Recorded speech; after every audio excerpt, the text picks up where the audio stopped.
Voilà, ce petit tuto pour vous expliquer comment fonctionne l'animation. Donc vous cliquez d'abord sur Introduction. Alors vous voyez, on va cliquer sur le diagramme circulaire et on va cliquer sur l'histogramme. Alors vous voyez que l'énergie potentielle est représentée en bleu, l'énergie cinétique en vert, l'énergie totale en verdâtre, et l'énergie thermique, l'énergie calorifique, c'est-à-dire l'énergie perdue dans les frottements, c'est pour ça qu'il y a ici une petite poubelle, c'est l'énergie qu'on perd, qui va dans la poubelle, elle sera représentée en orange, c'est l'énergie perdue dans les frottements. Alors vous voyez que votre bonhomme n'a pas d'énergie, il est tout en bas, et je vais lui donner de l'énergie, et vous cliquez sur le bonhomme et vous l'amenez tout en haut. Et là, vous voyez qu'il a uniquement de l'énergie potentielle, donc de l'énergie due à sa hauteur.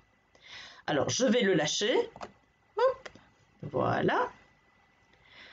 Alors, qu'est-ce qu'on observe? D'abord, lors de la descente, l'énergie potentielle diminue. Donc, on regarde que l'énergie en bleu.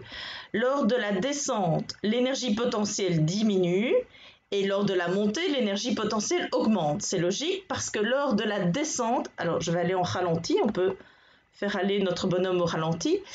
Alors lors de la descente, la hauteur diminue, donc c'est logique que l'énergie potentielle diminue. Lors de la montée, la hauteur augmente, donc c'est logique que l'énergie potentielle augmente. Si on regarde maintenant l'énergie cinétique en vert, lors de la montée, l'objet va de moins en moins vite, donc son énergie cinétique diminue. Par contre, voilà, en vert, l'énergie diminue. Par contre, dans la descente, il va de plus en plus vite et donc son énergie cinétique augmente. Alors, quand est-ce que mon bonhomme a le maximum d'énergie potentielle? En haut, quand il a la hauteur maximale. Quand est-ce que mon bonhomme a l'énergie cinétique maximale? En bas. Là, c'est là qu'il a la vitesse la plus grande. Alors, vous pouvez aussi vous amuser à mettre des grilles, comme ça vous pouvez mieux voir, à représenter aussi la vitesse.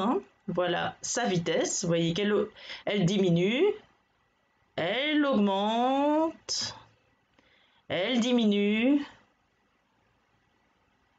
elle augmente, et ainsi de suite. Et vous voyez qu'il a une vitesse nulle quand il est en haut.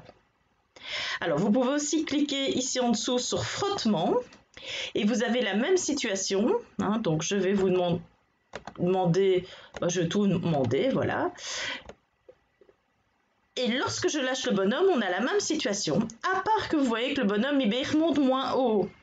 Pourquoi? Parce que vous voyez ici, à gauche, que petit à petit, il perd de l'énergie dans les frottements qui sont représentés en orange. Et c'est pour ça comme il perd de l'énergie, il monte de moins en moins haut et il va de moins en moins vite. Alors, sur le troisième partie de cette animation, vous pouvez aussi inventer, en cliquant, vous pouvez inventer vos propres montagnes russes. Vous pouvez inventer une montagne russe avec autant de bosses que vous voulez, voilà. Et vous pouvez là aussi mettre votre bonhomme, demander l'énergie cinétique, l'énergie potentielle.